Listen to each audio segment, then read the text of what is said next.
हे हमारे सर्वशक्ति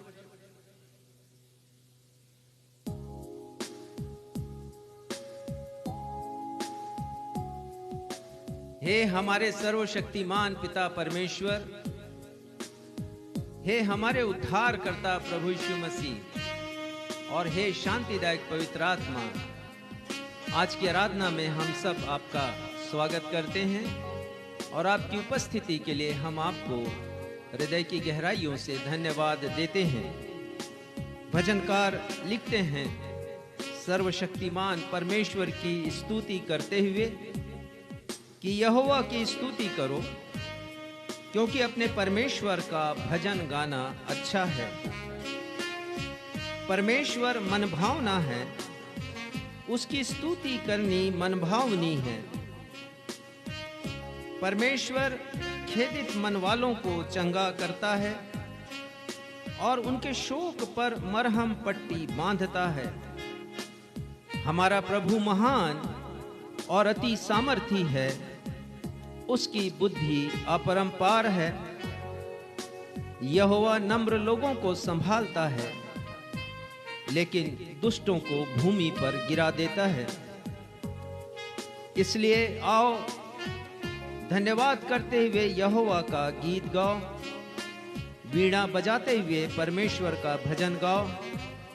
आज के रविवारी आराधना के प्रातःकाल में हम सब हृदय की गहराइयों से परमेश्वर की स्तुति करें और हम सब मिलकर गाएं, तेरे ही नाम की गाते हैं स्तुति, क्योंकि स्वर्ग में स्वर्गदूत भी परमेश्वर की महिमा करते हैं।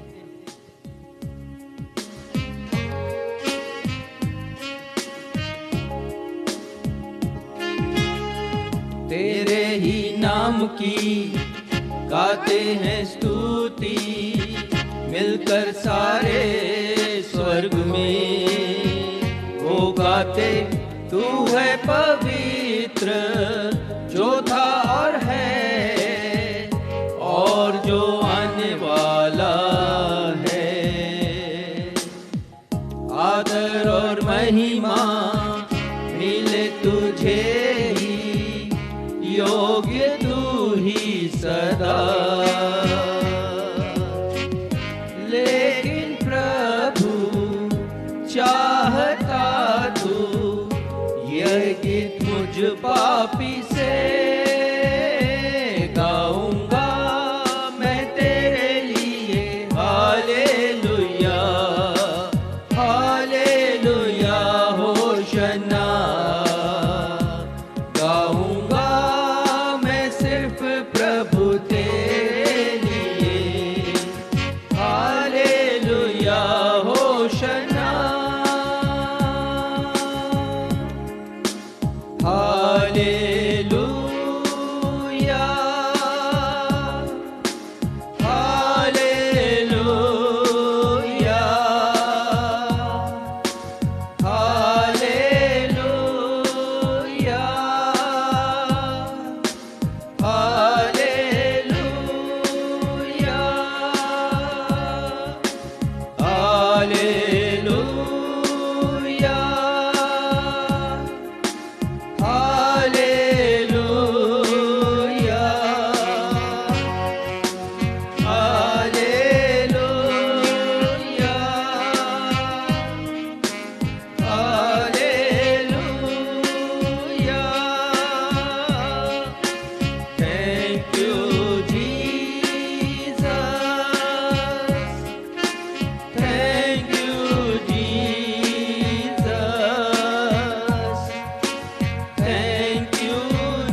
नवजीवन इवेंजलिकल चर्च की 212वीं अर्थात 212th ऑन एवं ऑफलाइन आराधना में मैं पास्टर राजेश मसीह आप सभी प्रभु भक्तों का अपने उद्धारकर्ता प्रभु यीशु मसीह के अतुल्य नाम में स्वागत करता हूं और आप सभी को जय यीशु, यीशु सहाय, शालोम, जय मसीह की और प्रेज द लॉर्ड कहता हूं। Praise the Lord.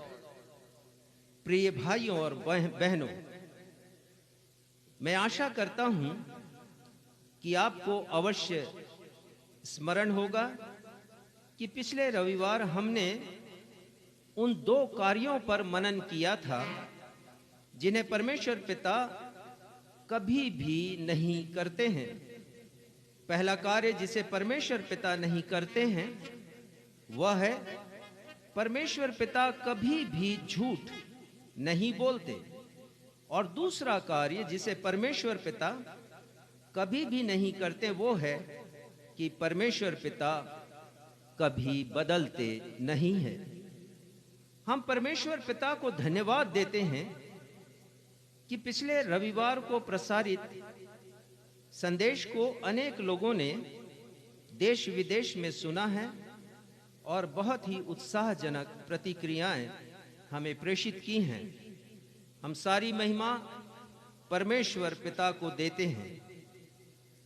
आज मैं आप सभी को उस तीसरे कार्य के विषय में बताऊंगा जिसे परमेश्वर पिता कभी भी नहीं करेंगे। करते हैं नहीं लिखा है, ना मैंने कहा है। मैंने कहा है कि कभी भी नहीं करेंगे, और वह कार्य है परमेश्वर पिता कभी भी दोषी व्यक्ति को निर्दोष नहीं ठहराएंगे। जी हां प्यारे भाइयों और बहनों, परमेश्वर की कृपा, अनुग्रह और क्षमा किसी भी जीवित व्यक्ति के अंतिम सांस तक ही उपलब्ध है, क्योंकि मृत्यु के पश्चात प्रत्येक व्यक्ति को प्रभु यीशु मसीह के न्याय सिंहासन के समक्ष खड़ा होना अवश्य है, और उस समय किसी भी पापी व्यक्ति को परमेश्वर पिता स्वर्ग में प्रवेश करने नहीं देंगे। आप सभी से निवेदन है कि आज के संदेश को आप अवश्य सुनिएगा। आइए इस समय हम एक गीत गाएं, और बहुत ही प्रेरणादायक ये गीत है। उसके शब्द भी बहुत अच्छे हैं, और शब्द ये कहते हैं कि मेरे जीवन का मकसद तू है, मेरे जीने की चाहत तू है, मैं जीऊं या मरूं प्रभु तेरे लिए, तू मेरा प्रभु। आइए हम सब अपने स्थानों पर खड़े होकर इस गीत को गाएंगे।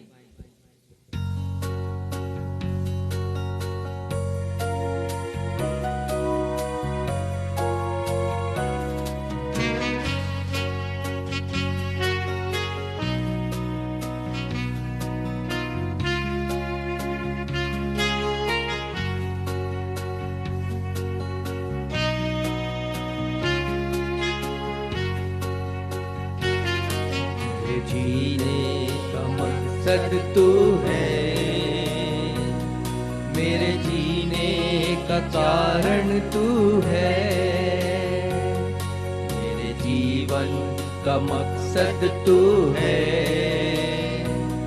मेरे जीने का कारण तू है, मैं जीऊं या मरूं वो तेरे तू मेरा प्रभु।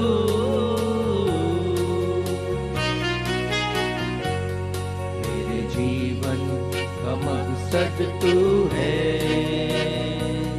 मेरे जीने का कारण तू है, मैं जीऊं या मरूं वो तेरे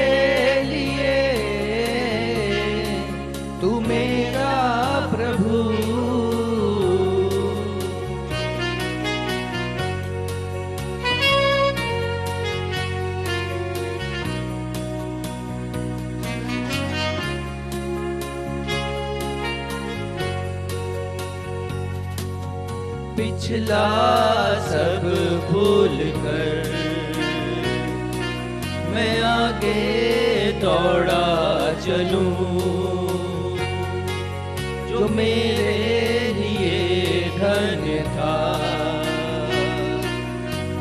उसको मैं त्याग दूं, पिछला सब भूल कर मैं आगे दौड़ा चलूं, जो मेरे लिए धन था उसको मैं त्याग दूं, कि मैं पाऊं उससे पुरस्कार। दौड़ा मैं जाऊं कि मैं पाऊं उससे पुरस्कार। दौड़ा मैं जाऊं, मैं जीऊं या मरूं,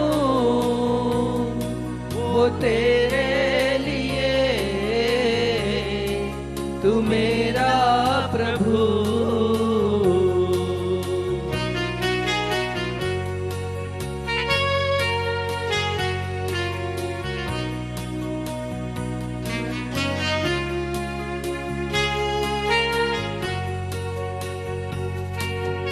मुझ पर हुई है कृपा, बेकार न जाने दूं, जिसने मुझे है चुना उसकी ओर मैं बढ़ूं। मुझ पर हुई है कृपा, बेकार न जाने दूं, जिसने मुझे है चुना उसकी ओर मैं बढ़ूं। देखूं तेरी सलीब पर खींचा मैं जाऊं,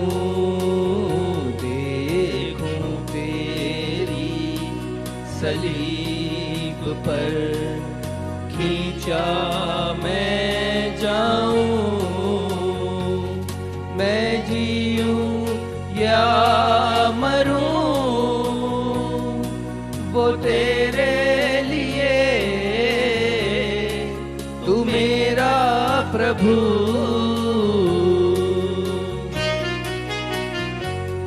मेरे जीवन का मकसद तू है, मेरे जीने का कारण तू है।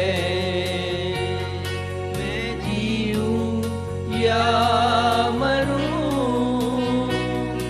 वो तेरे लिए, तू मेरा प्रभु।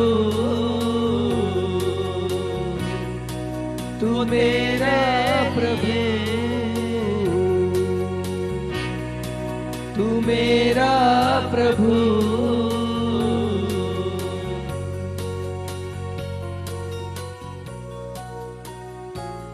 आइए इसी स्थिति में रहते हुए हम सब उत्तरवादी पाठ पढ़ने के लिए निकाल लेंगे।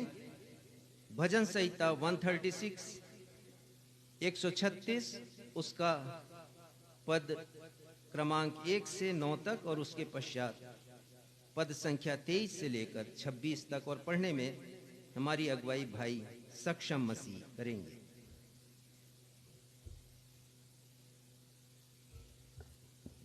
आइए हम सब मिलकर धर्मशास्त्र से निकाल लें भजन संहिता अध्याय 136 पद संख्या 1 से 9 और उसके पश्चात 23 से 26 तक।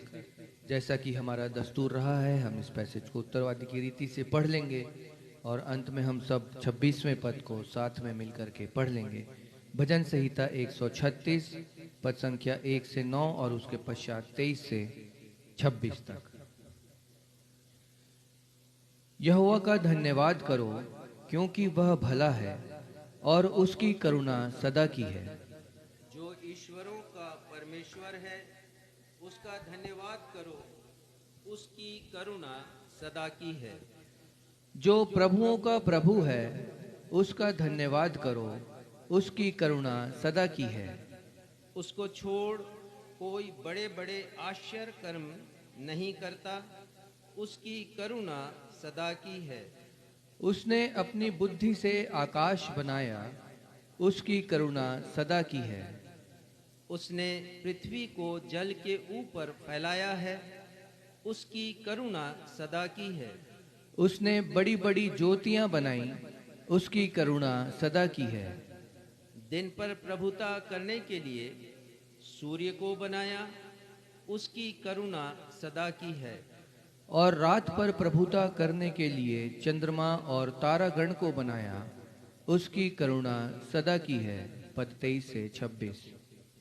उसने हमारी दुर्दशा में हमारी सुधि ली, उसकी करुणा सदा की है। और हमको शत्रुओं से छुड़ाया है, उसकी करुणा सदा की है। वह सब प्राणियों को आहार देता है, उसकी करुणा सदा की है। सब साथ में मिलकर के पढ़ें। स्वर्ग के परमेश्वर का धन्यवाद करो, उसकी करुणा सदा की है। यह सत्य और जीवित परमेश्वर का सत्य और जीवित वचन है। परमेश्वर पिता अपने इस वचन के पढ़े जाने, सुने जाने और समझे जाने पर हम में से हर एक को अपनी बहुतायत की आशीषों से परिपूर्ण करें। हम सब कहें आमीन। आमीन। अब हम सभी के लिए अवसर होगा जब हम कलीसियाई सूचनाओं को सुन लेंगे।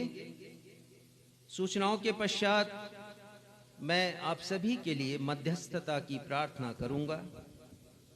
यदि आपके पास कोई प्रार्थना अनुरोध हो, विशेषकर हमारे दर्शक जो इस समय हमारे साथ जुड़े हुए हैं, आराधना में शामिल हैं, यदि कोई प्रार्थना अनुरोध आपका हो तो उसे फेसबुक के कमेंट बॉक्स में लिखकर हमें भेज दीजिए। हम आपके लिए प्रार्थना करेंगे।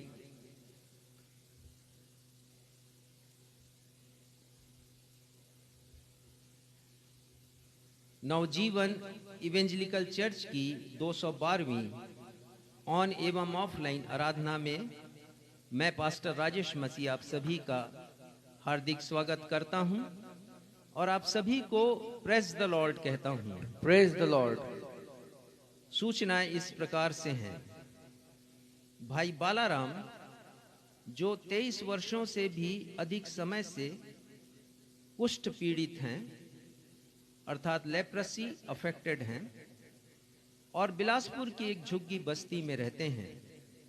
वे काफी समय से बीमार थे और मरणासन स्थिति में पहुंच गए थे। हमें उनकी स्थिति के बारे में सूचना मिली और हम तत्काल उनसे मिलने के लिए उस झुग्गी बस्ती में गए। हमने उनसे मुलाकात की और तत्काल एम्बुलेंस बुलाकर हमने उसे बिलासपुर के मेडिकल कॉलेज हॉस्पिटल, जिसे सिम्स कहते हैं, उसमें सोमवार को भर्ती कराया। परमेश्वर पिता को धन्यवाद देते हैं, उन्होंने हम सब की प्रार्थनाओं को सुना। उनके स्वास्थ्य में सुधार हुआ है और अब हम उन्हें कुष्ठ रोग द्वारा उत्पन्न जख्मों को ठीक कराने के लिए कंस्ट्रक्टिव सर्जरी के द्वारा ठीक कराने के लिए द लेप्रेसी मिशन हॉस्पिटल, जो लेप्रेसी हॉस्पिटल चांपा में है, वहां हम इस सोमवार को अर्थात कल भेज रहे हैं। परमेश्वर पिता से प्रार्थना करते हैं कि परमेश्वर पिता उन सभी को उनको चंगाई दे और साथ ही उन सभी के भी साथ रहे जो कुष्ठ पीड़ित लोग हमारे भाई बहन हैं। आप सभी के सहयोग से ये कार्य होता है, इसलिए मैं आप सभी को धन्यवाद देता हूं। कोसीर स्थित जो हमारा नवजीवन निःशुल्क उपचार केंद्र है, उसके लिए आवश्यक दवाओं की व्यवस्था हमें करनी है। और ये जो मौसम है वो मौसमी बुखार के आने का समय है, तो हम प्रार्थना करते हैं परमेश्वर पिता से कि परमेश्वर पिता हर एक हमारे उन भाई बहनों को जो मौसमी बुखार से पीड़ित हैं, सर्दी, खांसी, बुखार, और बहुत से लोग इस समय डायरिया से भी ग्रसित हैं। परमेश्वर पिता उन्हें उन दवाओं के द्वारा जिसे हम नवजीवन निःशुल्क उपचार केंद्र से प्रदान करते हैं, उन्हें चंगाई मिल सके। साथ ही हम अपने पास्टर डीहू मार्डिकल के लिए भी प्रार्थना करते हैं, जो इस उपचार केंद्र का संचालन करते हैं। आपसे निवेदन है कि आप भी प्रार्थना करें ताकि वहां के लिए जो आवश्यक, जो प्राइमरी हेल्थ के लिए आवश्यक दवाइयां होती हैं, हम खरीद सकें और वहां पर हम भिजा सकें। प्रार्थना अनुरोध इस प्रकार से हैं। प्रार्थना करते हैं श्रीमती ममता आशावान के लिए। उनको चेस्ट इन्फेक्शन हुआ है और इस समय वो आईसीयू में भर्ती हैं। परमेश्वर पिता की कृपा हो, क्योंकि उन्हें न सिर्फ चेस्ट इन्फेक्शन है परंतु उसके साथ साथ अन्य तकलीफें भी हैं उनके शरीर में। परमेश्वर पिता चंगाई प्रदान करें। हम प्रार्थना करते हैं मिस्टर नेल्सन तांडी के लिए। वो लकवाग्रस्त हैं, बिस्तर पर हैं। परमेश्वर पिता की कृपा उनके ऊपर हो और उन्हें चंगाई मिल सके। हम अपने भाई और अपने सहयोगी जसवंत सिंह के लिए प्रार्थना करते हैं। वो अपोलो अस्पताल के आईसीयू में भर्ती हैं। उनके हृदय में पेस मेकर लगाया जाना है और संभवतः आज उनका ऑपरेशन है। परमेश्वर पिता से ऑपरेशन की सफलता के लिए और उनकी चंगाई के लिए हम प्रार्थना करते हैं। Pastor Gautam Bhaskar viral fever से ग्रसित हैं, सर्दी खांसी है और परिवार के अन्य लोग भी पीड़ित हैं। परमेश्वर पिता की कृपा हमारे पास्टर के परिवार पर और स्वयं उनके जीवन पर हो सके, उन्हें चंगाई मिले। भाई गोपाल सपत्निक नौकरी करने के लिए 2 वर्षों से पुणे गए हैं। ये पास्टर गौतम भास्कर के भाई हैं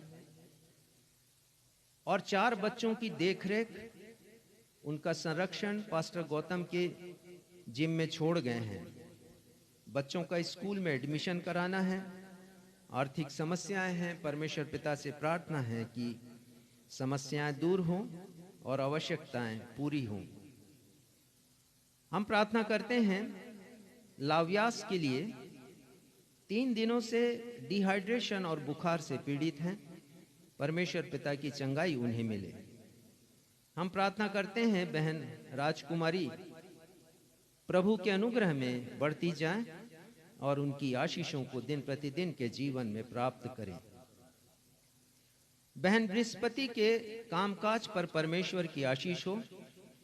उन्होंने लिखा कि उन्हें वो जो भी काम करती हैं सफलता नहीं मिलती, हानि होता है, लाभ होता नहीं है।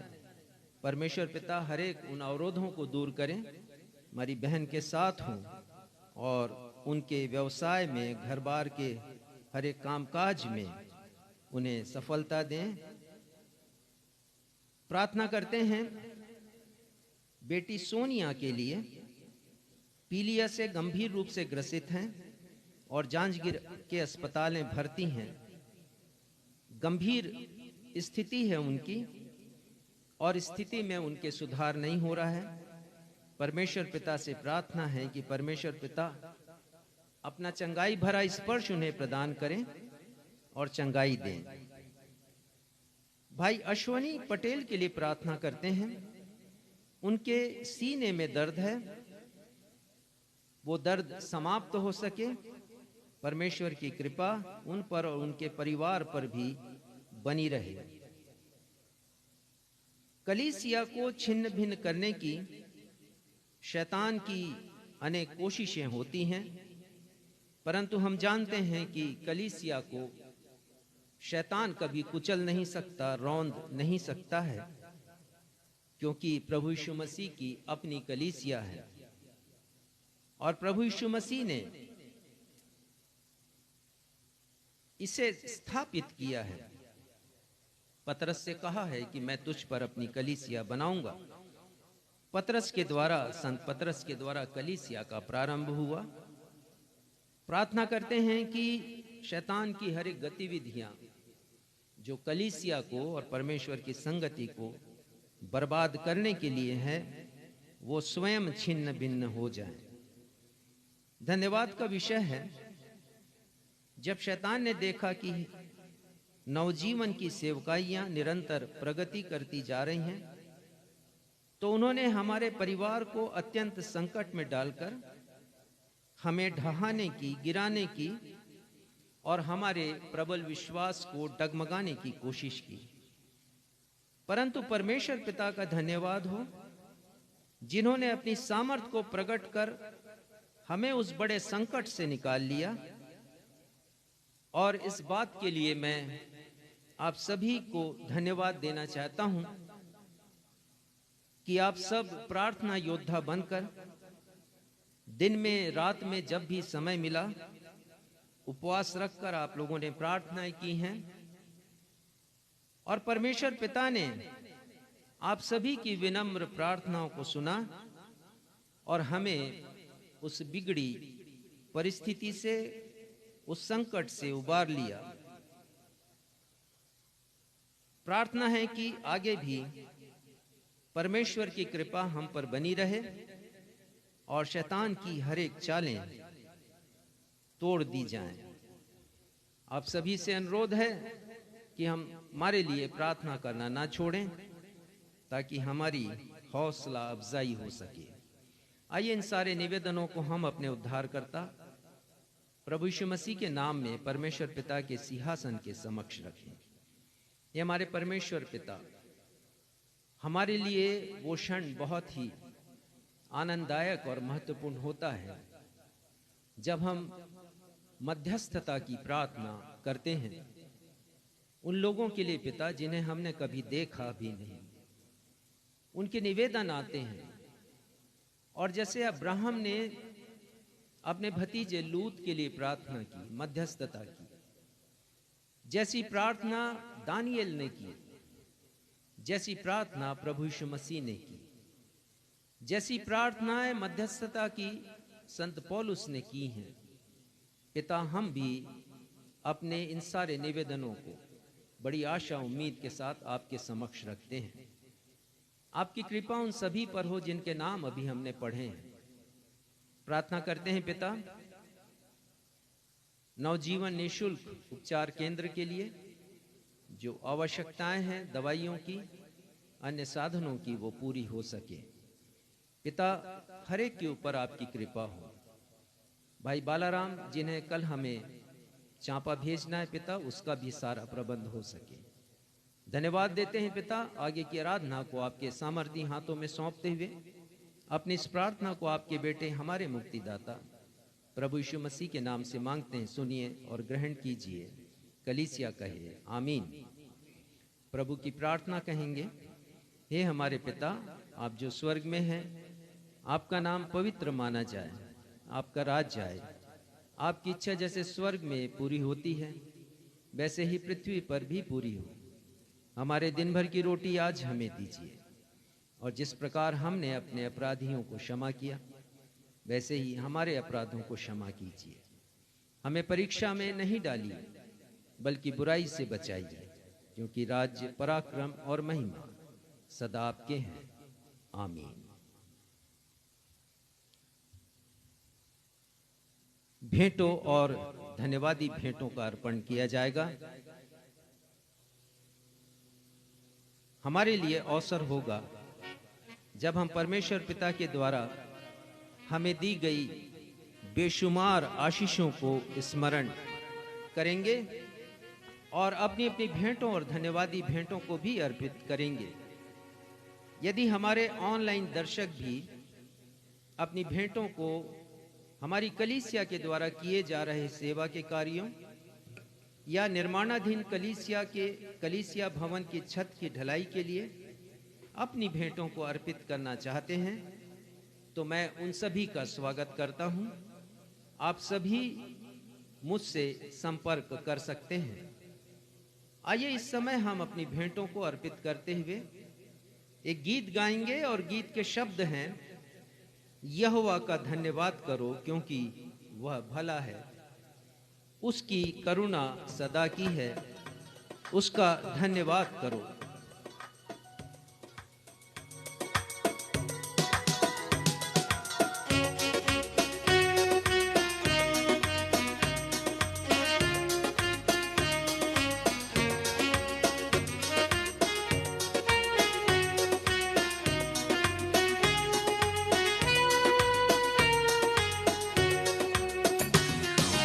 यहोवा का धन्यवाद करो क्योंकि वो भला है, उसकी करुणा सदा की है, उसका धन्यवाद करो। यहोवा का धन्यवाद करो क्योंकि वो भला है, उसकी करुणा सदा की है, उसका धन्यवाद करो।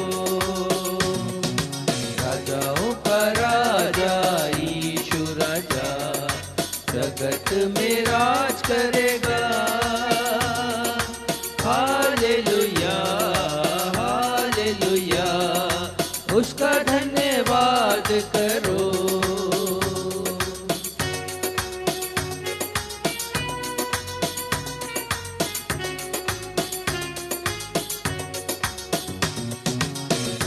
प्रभुओं का प्रभु है, उसका धन्यवाद करो।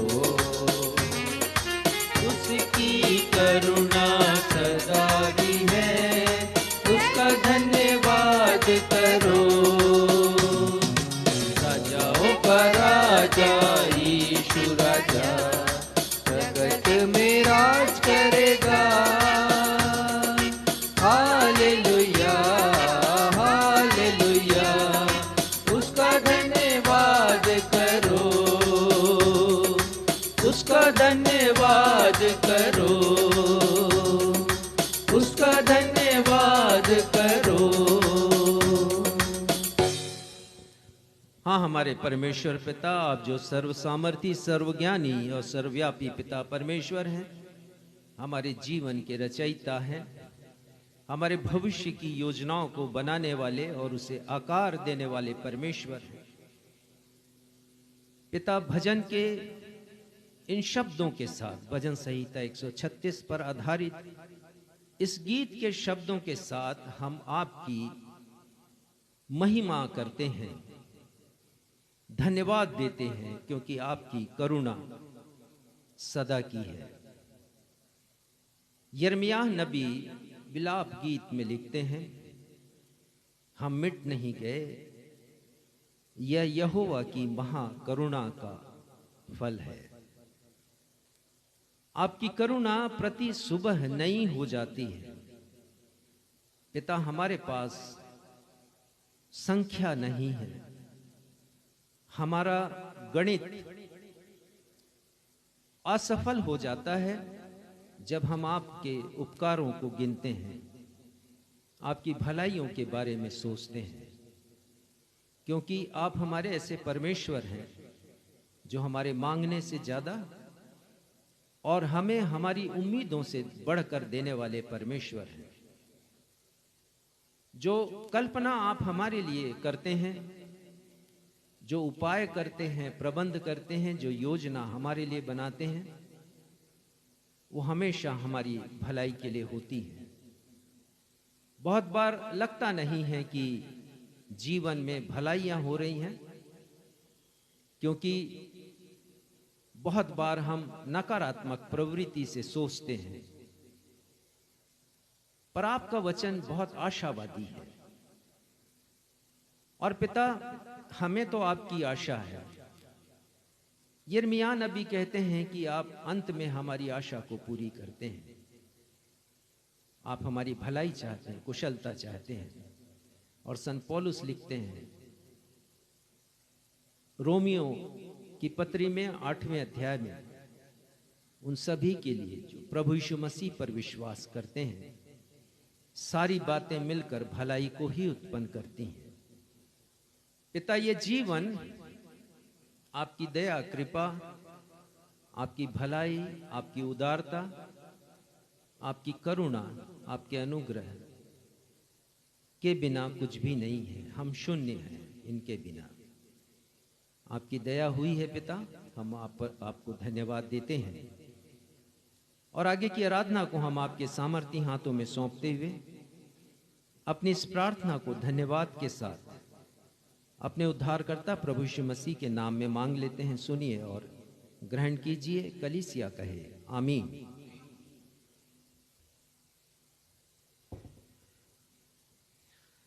पवित्र शास्त्र बाइबल से पाठों का पठन किया जाएगा।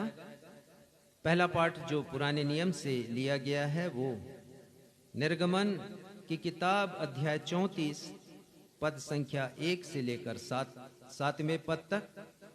पढ़ने में हमारी अगुवाई करेंगी श्रीमती बीना मसीह। और उसके पश्चात रोमियो की किताब से दूसरा अध्याय पद संख्या 4 से 8 और उसके बाद 11वां पद। और इसे पढ़ने में हमारी सहायता मिसेस मधु मसीह करेंगी। तो आइए हम इन पाठों को ध्यान के साथ पढ़ें और स्मरण रखें कि हमने क्या पढ़ा है।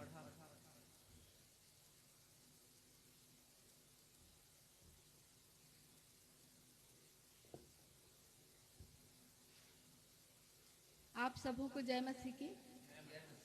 मैं आपके समक्ष पुराने नियम से पढ़ लूंगी निर्गमन उसका 34वां अध्याय पद 1 से 7। परमेश्वर के वचन में लिखा है, फिर यहोवा ने मूसा से कहा, पहली तख्तियों के समान पत्थर की 2 और तख्तियां गढ़ ले। तब जो वचन उन पहली तख्तियों पर लिखे थे जिन्हें तूने तोड़ डाला, वे ही वचन मैं उन तख्तियों पर भी लिखूंगा। सवेरे तैयार रहना और भोर को सीनै पर्वत पर चढ़कर उसकी चोटी पर मेरे सामने खड़े होना। तेरे संग कोई न चढ़ पाए, वरन पर्वत भर पर कोई मनुष्य नहीं दिखाई दे, और न भेड़ बकरी और न गाय बैल भी पर्वत के आगे चरने पाए। तब मूसा ने पहली तख्तियों के समान 2 और तख्तियां गढ़ी और भोर को उठकर अपने हाथ में पत्थर की वे तख्तियां लेकर यहोवा की आज्ञा के अनुसार सीनै पर्वत पर चढ़ गया। तब यहोवा ने बादल में उतरकर उसके संग वहां खड़ा होकर यहोवा के नाम का प्रचार किया। यहोवा उसके सामने होकर यो प्रचार करता हुआ चला, यहोवा यहोवा ईश्वर दयालु और अनुग्रहकारी, कोप करने में धीरजवंत और अति करुणामय और सत्य, हजारों पीढ़ियों तक निरंतर करुणा करने वाला, अधर्म और अपराध और पाप का क्षमा करने वाला है। परंतु दोषी को वह किसी प्रकार का निर्दोष न ठहराएगा। वह पितरों के अधर्म का दंड उनके बेटों वरन पोतों और परपोतों को भी देने वाला है। ये परमेश्वर का सत्य जीवित वचन है। परमेश्वर इसके पढ़े एवं सुने जाने पर हम सबों को आशीष प्रदान करें। हम सब कहें आमीन।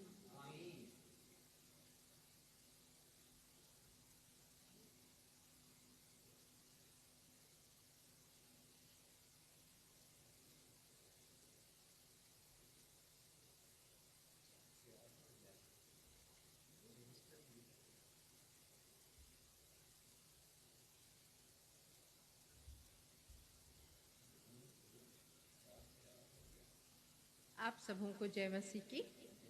मैं आप सभी के सामने पढ़ लूंगी पवित्र वचन बाइबल से रोमियो की पत्री में से अध्याय 2 4 से 8 एवं 11वां पद, जहां यूं लिखा है, परमेश्वर का न्याय। क्या तू उसकी कृपा और सहनशीलता और धीरज रूपी धन को तुच्छ जानता है? क्या यह नहीं समझता कि परमेश्वर की कृपा तुझे मन फिराव को सिखाती है, पर तू अपनी कठोरता और हठीले मन के कारण उसके क्रोध के दिन के लिए, जिसमें परमेश्वर का सच्चा न्याय प्रकट होगा, उसके लिए क्रोध कमा रहा है, वह हर एक को उसके कामों के अनुसार बदला देगा। जो सुकर्म में स्थिर रहकर महिमा और आदर और अमरता की खोज में है, उन्हें वह अनंत जीवन देगा। पर जो विवादी हैं और सत्य को नहीं मानते वरन अधर्म को मानते हैं, उन पर क्रोध और कोप बढ़ेगा। 11वां पद। क्योंकि परमेश्वर किसी का पक्षपात नहीं करता। यह परमेश्वर का जीवित और सत्य वचन है। इसके पढ़े और सुने जाने पर हम सबको आशीष मिले। हम सब कहें आमीन। आमीन।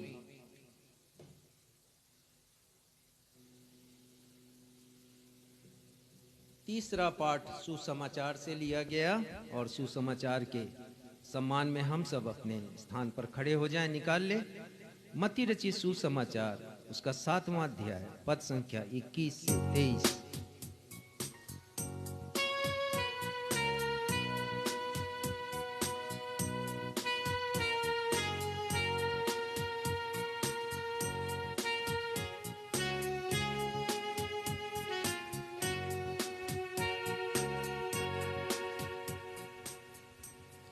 आज का सुसमाचार का पाठ मत्ती रचित सुसमाचार 7वां अध्याय, पद संख्या 21 से पद संख्या 23 तक। यहाँ इस प्रकार लिखा है, प्रभु यीशु मसीह ने कहा, जो मुझसे हे प्रभु कहता है, उनमें से हर एक स्वर्ग के राज्य में प्रवेश नहीं करेगा, परंतु वही जो मेरे स्वर्गीय पिता की इच्छा पर चलता है। उस दिन बहुतेरे मुझसे कहेंगे, हे प्रभु, क्या हमने तेरे नाम से भविष्यवाणी नहीं की और तेरे नाम से दुष्टात्माओं को नहीं निकाला और तेरे नाम से बहुत आश्चर्य के काम नहीं किए?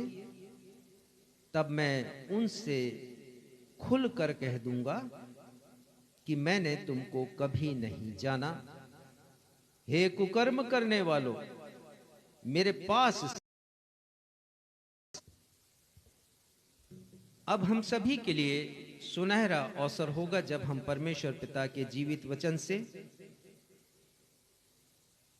सप्ताह भर की आत्मिक ऊर्जा प्राप्त करने के लिए एक अर्थपूर्ण, प्रेरणादायक और सार गर्भित संदेश सुन लेंगे। और आज के संदेश का विषय है, वह तीसरा कार्य क्या है जिसे परमेश्वर पिता कभी भी नहीं करेंगे। वह तीसरा कार्य क्या है जिसे परमेश्वर पिता कभी भी नहीं करेंगे। और पिछले सप्ताह के संदेश के क्रम में यह दूसरा संदेश है।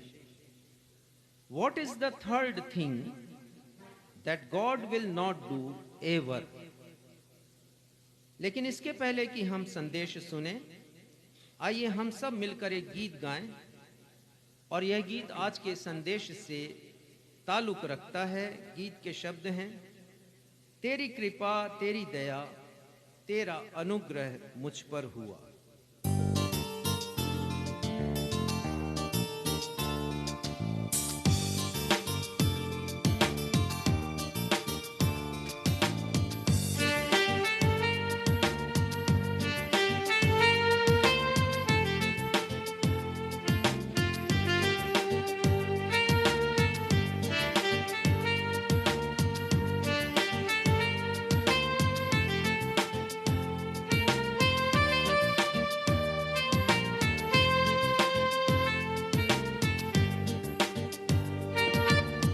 तेरी कृपा, तेरी दया, तेरा अनुग्रह मुझ पर हुआ। तेरी कृपा, तेरी दया, तेरा अनुग्रह मुझ पर हुआ। यीशु मेरे, यीशु मेरे, यीशु मेरे, यीशु मेरे, यीशु मेरे, यीशु मेरे, यीशु मेरे, यीशु मेरे।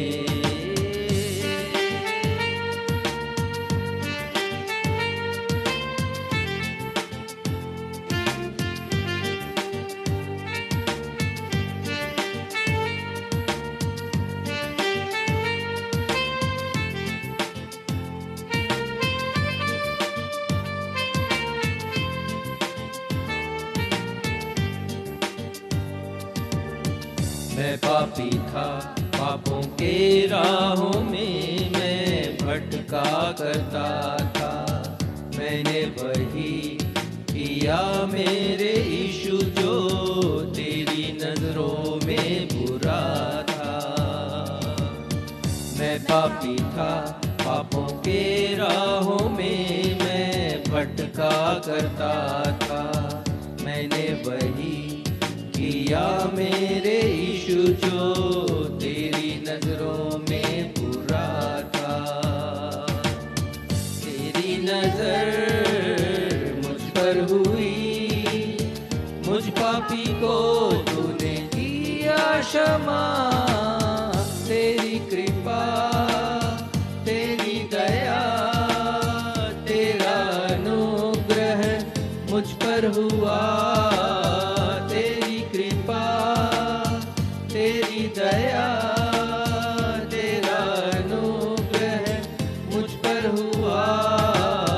यीशु मेरे, यीशु मेरे, यीशु मेरे, यीशु मेरे, यीशु मेरे, यीशु मेरे, यीशु मेरे, यीशु मेरे।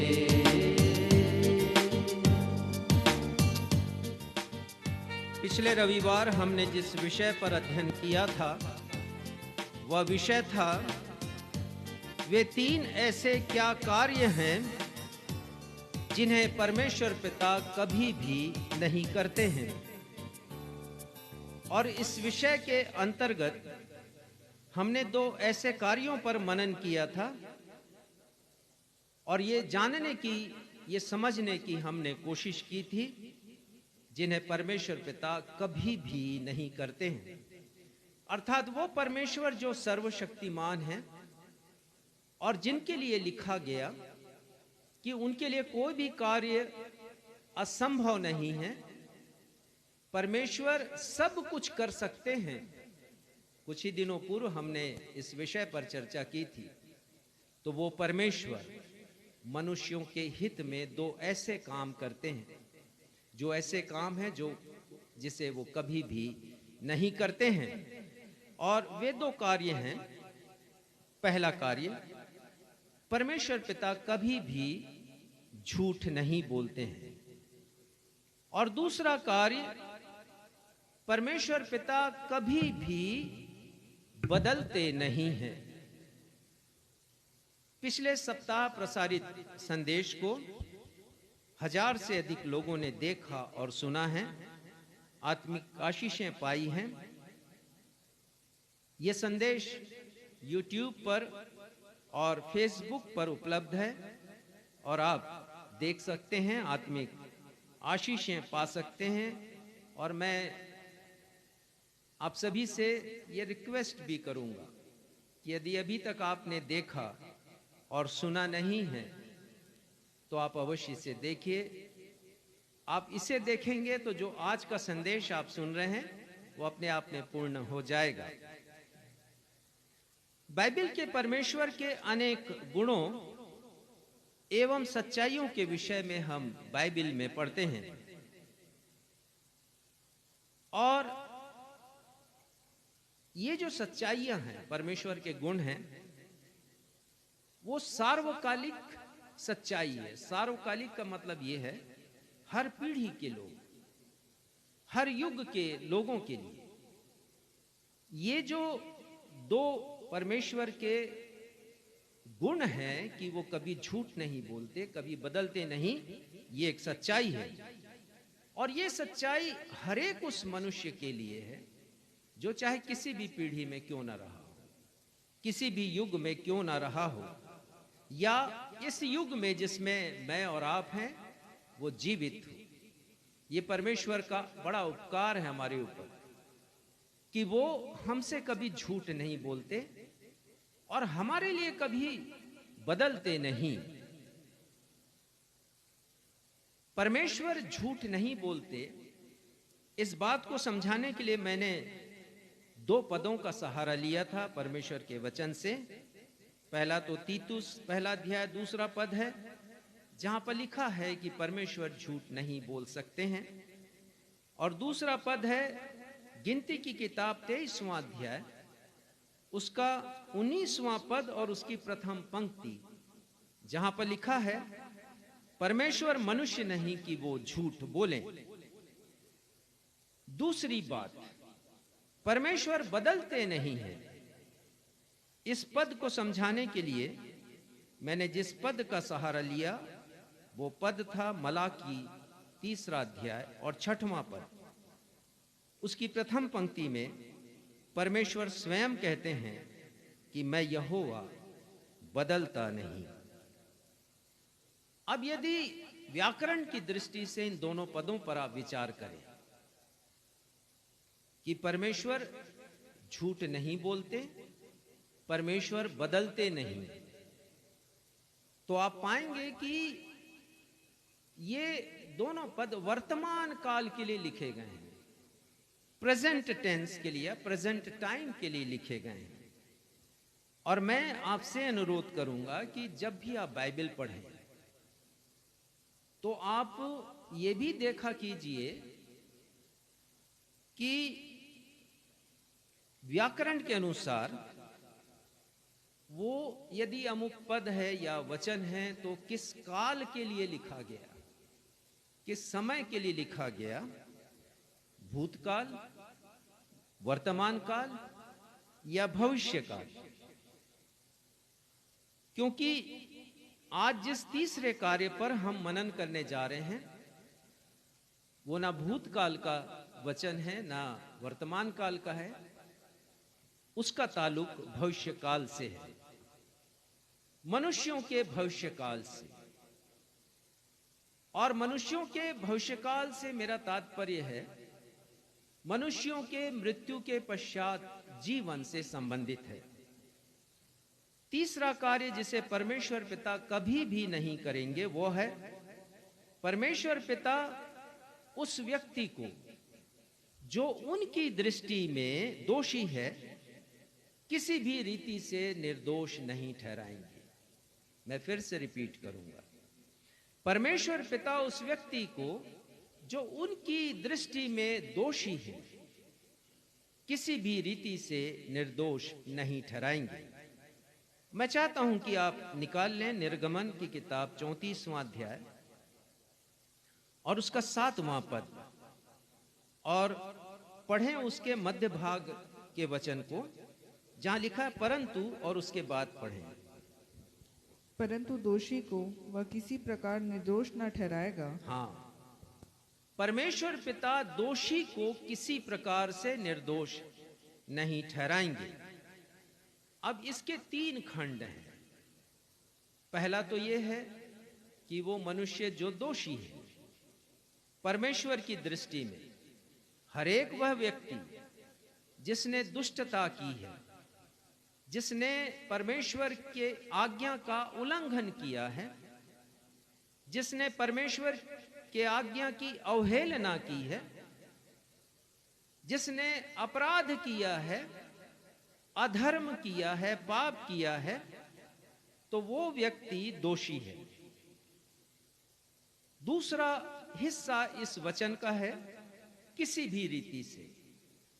किसी भी रीति से का मतलब है किसी भी प्रकार से, किसी भी उपाय से, किसी भी प्रबंध से। क्योंकि इस दुनिया में जब हम हैं तो हम जानते हैं कि कैसे न्याय बदल जाता है। बहुत से उपाय हैं, बहुत से प्रबंध हैं, और बहुत बार हम देखते हैं कि न्याय नहीं परंतु अन्याय हुआ है न्याय की जगह। और यशायाह ने भी लिखा है कि अन्याय हो रहा है और सच्चाई बाजार में गिर पड़ी है।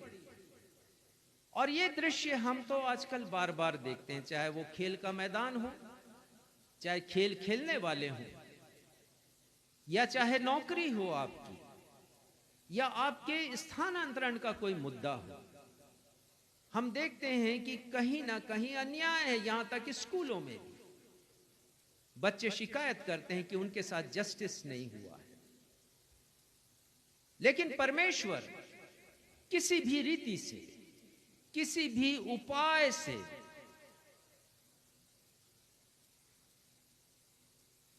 वो दोषी को निर्दोष नहीं ठहराएंगे।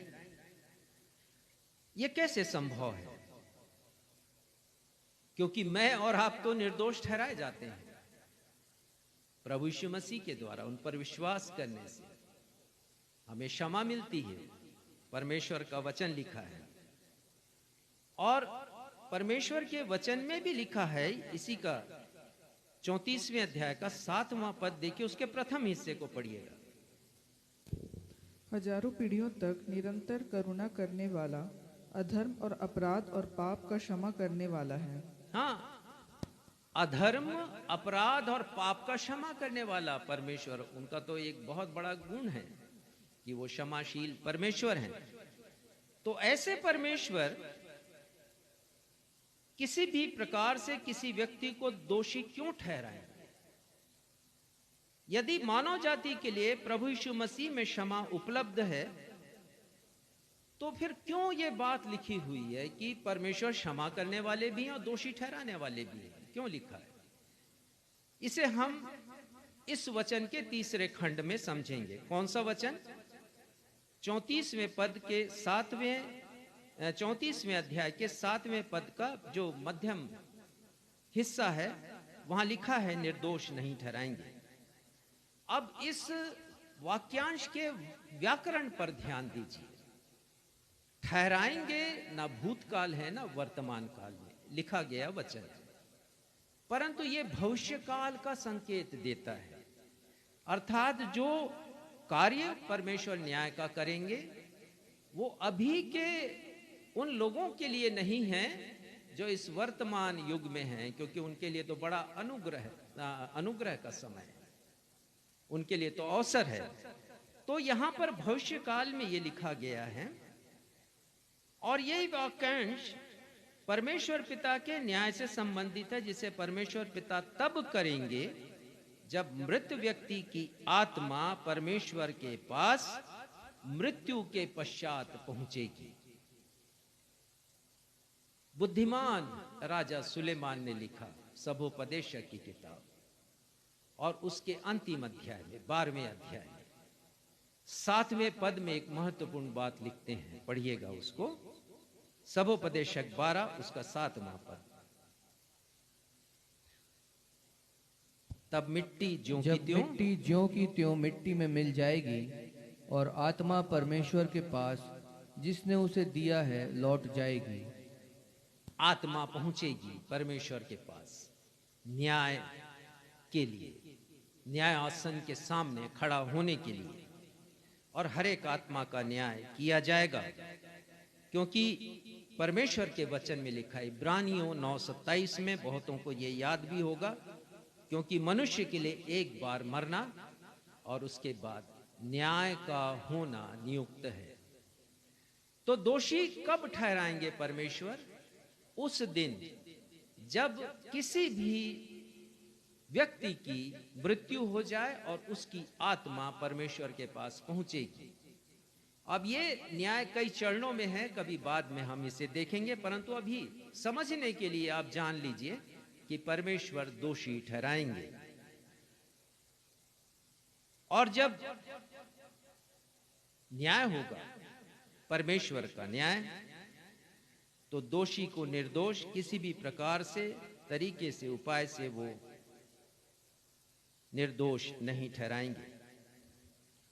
इसके पहले कि हम आगे बढ़ें और मैं आपको कुछ और बातें समझाऊं, निर्गमन 34 7वें पद के मध्य भाग को मैं समझाना चाह रहा हूं कि परमेश्वर ये कार्य कभी भी नहीं करेंगे। तीसरा कार्य है। हम आगे बढ़ें इसके पहले मैं आपको समझाना चाहता हूं कि परमेश्वर पिता ने जो मूसा नबी से बात की है, तो किस परिप्रेक्ष्य में उन्होंने इस चर्चा को उसके सामने रखा है। और मैं चाहूंगा कि आप निर्गमन किताब के 32वें अध्याय को अवश्य पढ़ें। मैं समझता हूं कि आपको ये याद होगा, बहुत महत्वपूर्ण घटना घटित हुई है और जिसका वर्णन 32वें अध्याय में है। उसका कुछ सारांश देना चाहूंगा, पद को नहीं पढ़ेंगे, पर आपको ये मालूम होगा, मैं उम्मीद करता हूं आपने नहीं पढ़ा है तो आज या कल जरूर पढ़ लें इसे, निर्गमन का 32वां अध्याय। और जब आप इस अध्याय को पढ़ेंगे तो आपको ज्ञात होगा कि परमेश्वर पिता ने मूसा नबी को सीनै पर्वत पर बुलाया है। और यह तब की बात है जब इस्राएली लोग दासत्व के देश मिस्र को से आजाद होकर प्रतिज्ञात देश की तरफ यात्रा कर रहे हैं। और परमेश्वर पिता एक अनुशासित समाज बनाना चाहते हैं। परमेश्वर पिता एक संगठित समाज बनाना चाहते हैं उनके लिए जिसे उन्होंने अपनी प्रजा घोषित किया है। तो कैसे डिसिप्लिन्ड रहे समाज, कैसे अनुशासित रहे, इसके लिए परमेश्वर व्यवस्था देना चाहते हैं मूसा के माध्यम से। और उन्होंने मूसा को सीनै पर्वत पर ऊपर बुलाया है। और मूसा नबी परमेश्वर के सानिध्य में 40 दिनों तक। और वहां परमेश्वर पिता ने बड़ी गहराई के साथ मूसा नबी को व्यवस्था दी है। सारी बातें परमेश्वर ने मूसा नबी को बताया है। उत्पत्ति की किताब, निर्गमन की किताब, और वहां से लय व्यवस्था, गिनती, व्यवस्था, विवरण, ये 5 जो पंच ग्रंथ हैं, ये जो तोराह जिसे कहा जाता है, पेंटाट्यूक जिसे कहा जाता है, ये इसमें जो बातें लिखी परमेश्वर पिता ने मूसा को बतलाया है। और मूसा 40 दिन तक परमेश्वर के पास है। और परमेश्वर पिता मूसा से 2 पत्थर की तख्तियां बनवाते हैं। और उस तख्ती पर, दोनों तख्ती पर परमेश्वर पिता अपने हाथ से 10 आज्ञाओं को लिखते हैं खोद कर। और जब परमेश्वर की वार्ता पूरी खत्म होती है मूसा नबी के साथ, तो मूसा नबी इजरायलियों के ठिकाने की ओर, जो कि पर्वत के नीचे 20 लाख लोगों की एक पूरी भीड़ है, वहां पहुंचते हैं। और जब वो पर्वत पर ही हैं, नीचे उतर रहे हैं, तो उन्होंने देखा कि प्रजा तो किसी और काम में मशगूल है। और उन्होंने ध्यान दिया कि प्रजा ने निराकार परमेश्वर को एक पशु का आकार दिया है। और उस पशु के आकार की आराधना वो कर रहे हैं। और ये देखकर मूसा क्रोधित हो जाते हैं, क्योंकि मूसा नबी को परमेश्वर ने जो 2 प्रथम आज्ञाएं दी हैं, वो तो बिल्कुल उस आचरण व्यवहार के विपरीत है जिसे इजरायली लोग अपने कैंप में, अपने ठिकाने में कर रहे हैं। और वो 2 आज्ञा हैं। पहली आज्ञा, तू मुझे छोड़ किसी और को ईश्वर करके नहीं मानना। और दूसरी आज्ञा, तू कोई मूर्ति खोद कर नहीं बनाना और उसकी आराधना नहीं करना। पर वो तो संलग्न है इस काम में, और वो क्रोधित हो जाते हैं। पर्वत से वो उन 2 तख्तियों पर जिसमें 10 आज्ञाएं लिखी हैं, परमेश्वर ने अपने हाथों से उसे वो नीचे फेंक देते हैं। वो टूट जाती हैं तख्तियां। अब इसके बाद हम 34वें अध्याय में आते हैं और हम देखते हैं परमेश्वर के उस रूप को जिसे हम प्रेमी परमेश्वर कहते हैं। इजरायलियों के बार बार विश्वासघात करने के पश्चात भी परमेश्वर पिता उनसे प्रेम करते हैं, ठीक उसी प्रकार जिस प्रकार हम विश्वासघात करते हैं परमेश्वर से। परमेश्वर से की गई वाचा को हम छिन्न भिन्न करते हैं। पर परमेश्वर प्रेमी है, उन्होंने दूसरा अवसर दिया है। पढ़िएगा 34वां अध्याय, पहला पद। फिर यहोवा ने मूसा से कहा, पहली तख्तियों के समान पत्थर की 2 और तख्तियां गढ़ ले, तब जो वचन उन पहली तख्तियों पर लिखे थे जिन्हें तूने तोड़ डाला, वे ही वचन मैं उन तख्तियों पर भी लिखूंगा। परमेश्वर ने मूसा से कहा है, मूसा तुम केवल पत्थर की 2 तख्तियां बनाना, 10 आज्ञाओं को तो मैं लिखूंगा। और उन्होंने सीने पर्वत पर मूसा को बुलाया है। चौथे पद में हम पढ़ते हैं कि मूसा ने उन तख्तियों को परमेश्वर की आज्ञा के अनुसार बनाया। तो तख्तियां थी, समझिए इतनी बड़ी करीब रही होंगी, पत्थर की तख्तियां, पत्थर को, बड़े चट्टान को तोड़कर उसने बनाया होगा और बना करके वो परमेश्वर के पास सीने पर्वत पर पहुंचता है। और जब वो पहुंचता है तो 5वें पद में हम पढ़ते हैं कि परमेश्वर अपने नाम का प्रचार करते हैं। इसके पहले कि वो उन 10 आज्ञाओं को पुनः उन तख्तियों पर लिखे, परमेश्वर पिता अपना स्वभाव मूसा पर प्रकट करते हैं, सिर्फ ये बतलाने के लिए कि 32वें अध्याय में जिस घटना का जिक्र है वो घटना फिर दोबारा ना हो। ये बड़े ध्यान देने की बात है। 5वें पद में लिखा है, यहोवा ने बादल में उतर के उसके संग खड़ा होकर यहोवा नाम का प्रचार किया। यहोवा नाम और उसका प्रचार। लेकिन आप जब 6वां पद पढ़ेंगे और 7वां पद पढ़ेंगे तो उसमें यहोवा का नाम आपको मिलेगा ही, कहीं पर भी यहोवा का नाम नहीं है।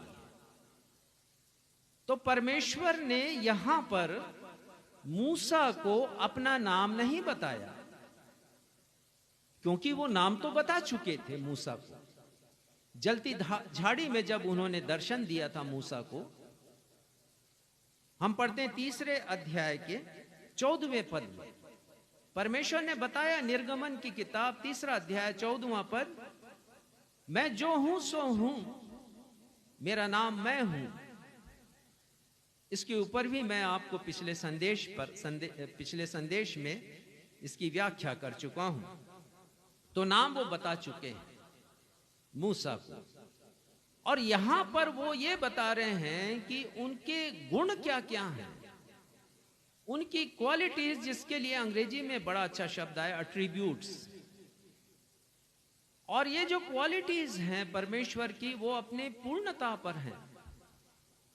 हमारे में गुण होते हैं लेकिन वो परफेक्ट नहीं होते।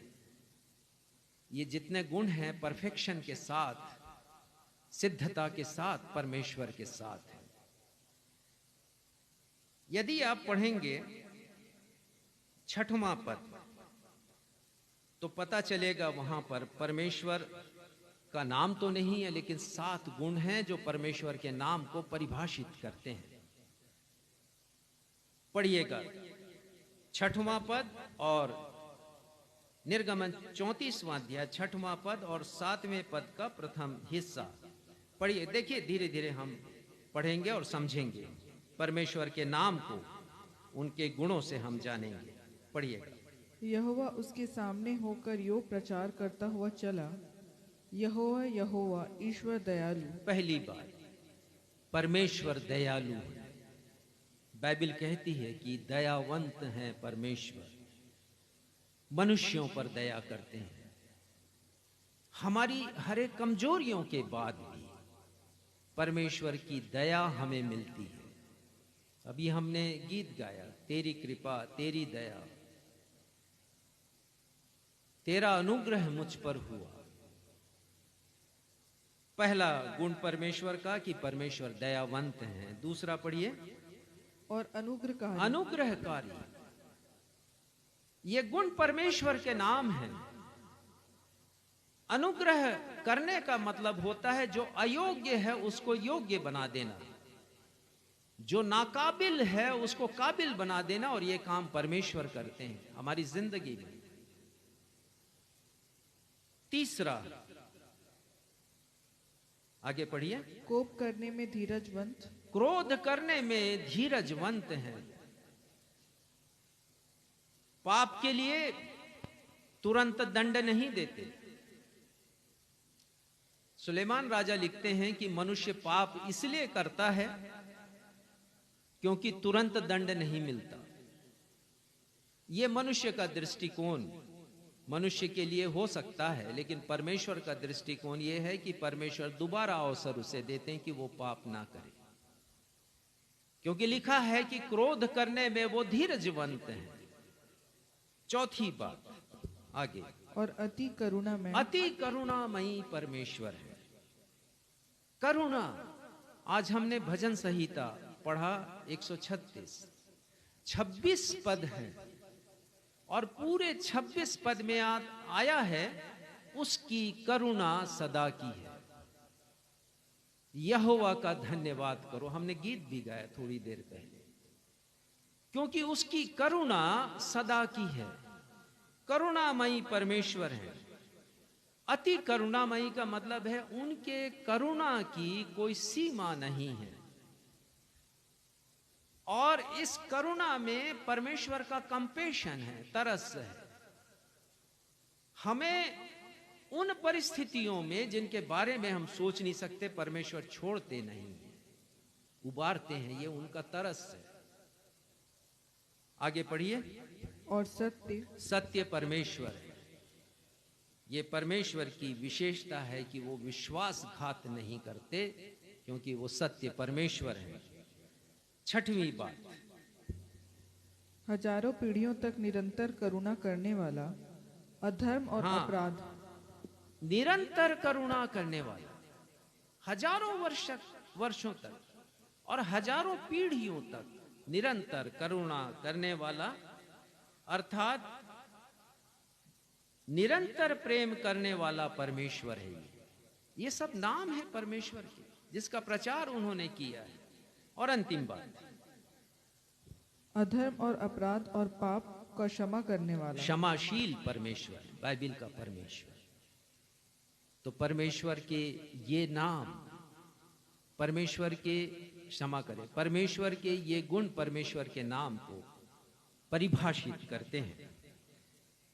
7 गुणों को धारण करने वाले परमेश्वर यहोवा अपने 8वें गुण के बारे में भी यहां पर बतलाते हैं, और ये 8वां गुण निर्गमन का 34वां अध्याय, उसका 7वां पद और उसका मध्य भाग पढ़िएगा। 8वां गुण, परंतु दोषी को वह किसी प्रकार निर्दोष न ठहराएगा। जैसा मैंने आपको पहले बताया कि ये परमेश्वर दोषी को किसी भी प्रकार से निर्दोष नहीं ठहराने वाले। किसी भी प्रकार, किसी भी रीति, किसी भी प्रबंध, किसी भी उपाय, किसी भी तरीके से जो इस दुनिया में हम देखते हैं कि न्याय की हत्या होती है, परमेश्वर पिता ये नहीं होने देंगे, अन्याय नहीं करेंगे। यदि दोषी है तो उसको निर्दोष नहीं ठहराएंगे, और जिस निर्दोष को दोषी जिस दोषी को निर्दोष उन्होंने ठहरा दिया, उसे फिर कभी दोषी भी नहीं ठहराएंगे। अब प्रश्न उठता है कि बाइबल का परमेश्वर जो दयावंत है, अनुग्रहकारी है, धैर्यवान है, जो अति करुणामयी है, विश्वास योग्य है, निरंतर एक जैसा प्रेम करने वाला क्षमाशील परमेश्वर है, वो दोषी को आखिर क्यों निर्दोष नहीं ठहराएंगे? और ये तीसरा कार्य जिसके ऊपर हम अभी आज चर्चा कर रहे हैं कि वो दोषी को कभी भी निर्दोष नहीं ठहराएंगे। और इस बात को हम निम्न बिंदुओं के द्वारा जानेंगे, समझेंगे। पहली बात तो यह है कि बाइबल का परमेश्वर न्यायी परमेश्वर है। एक पद निकालिएगा, भजन संहिता 50 उसका 6वां पद।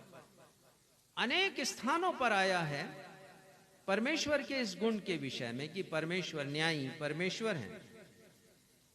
पढ़िएगा भजन संहिता 50 उसका 6वां पद। और स्वर्ग उसके धर्मी होने का प्रचार करेगा, क्योंकि परमेश्वर तो आप ही न्यायी हैं। उनका स्वभाव ही न्याय करने का है। आप ही न्यायी का मतलब वो स्वयं न्यायी है, उनके स्वभाव में है अन्याय नहीं करना परंतु न्याय करना, जस्टिस करना।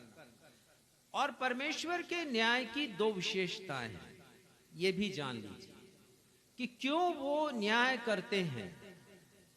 पहली बात कि परमेश्वर सत्य है, वो सत्य परमेश्वर है। भजन संहिता 86 उसका 11वां पद देखिएगा, भजन संहिता 86 उसका 11वां पद पढ़िएगा। और यहां पर लिखा है, हे यहोवा अपना मार्ग मुझे दिखा, तब मैं तेरे सत्य मार्ग पर चलूंगा। मुझको एक चित्त कर कि मैं तेरे नाम का भय मानूं। हाँ, ये भजनकार लिख रहे हैं, मुझे अपना मार्ग दिखा, मैं तेरे सत्य मार्ग पर चलना चाहता हूं।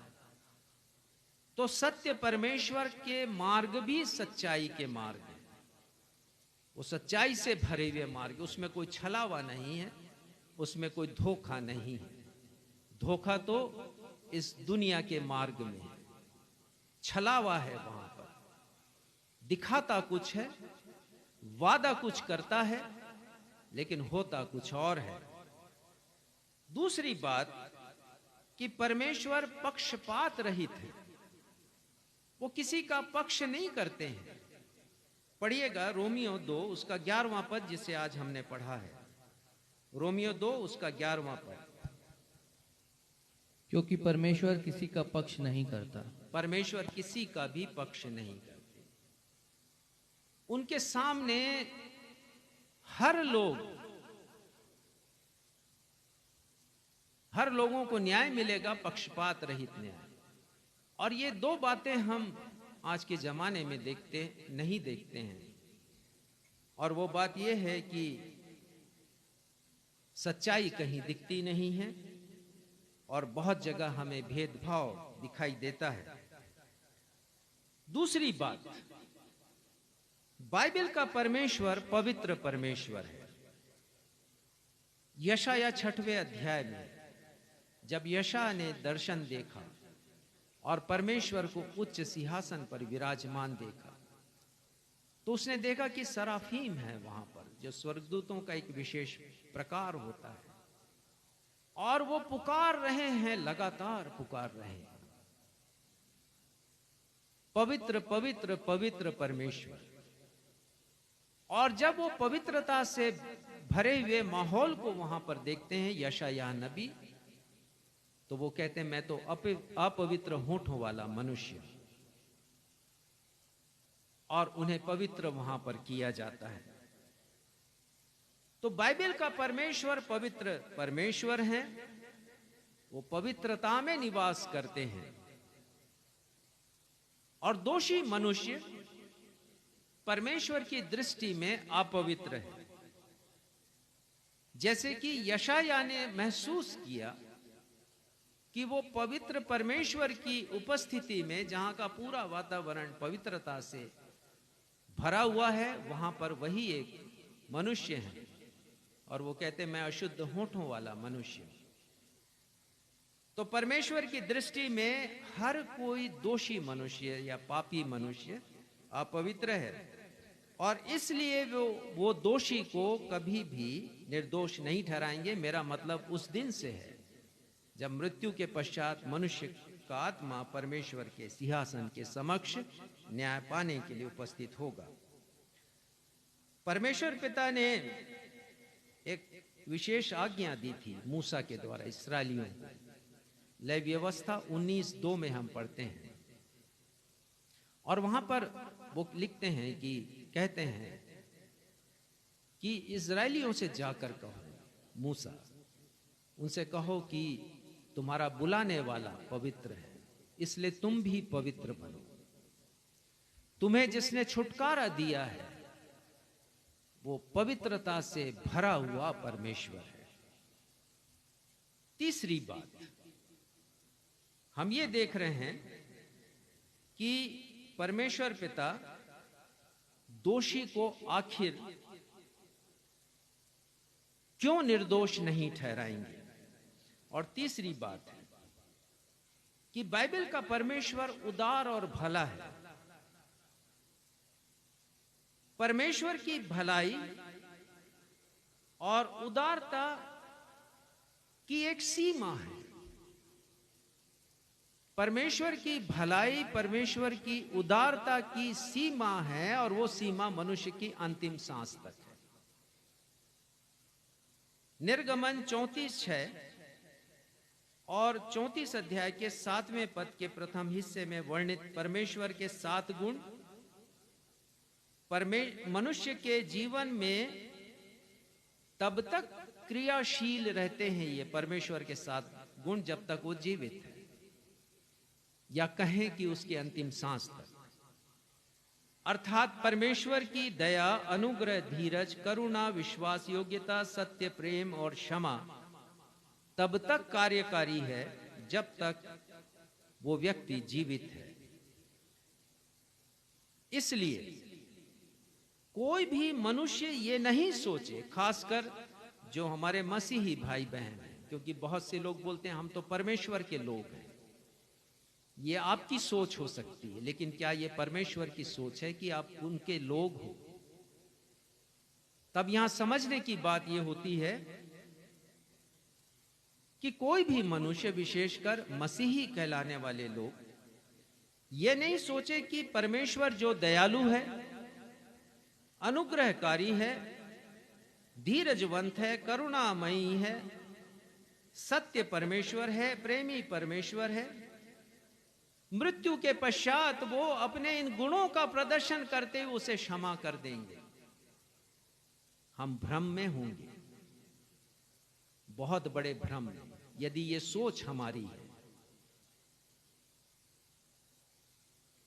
हमें फिर से निर्गमन 34वें अध्याय के 7वें पद के मध्य भाग को पढ़ने की आवश्यकता है। मृत्यु के पश्चात परमेश्वर, यदि मैं दोषी हूं, पापी हूं, किसी रीति से मुझे निर्दोष नहीं ठहराएंगे।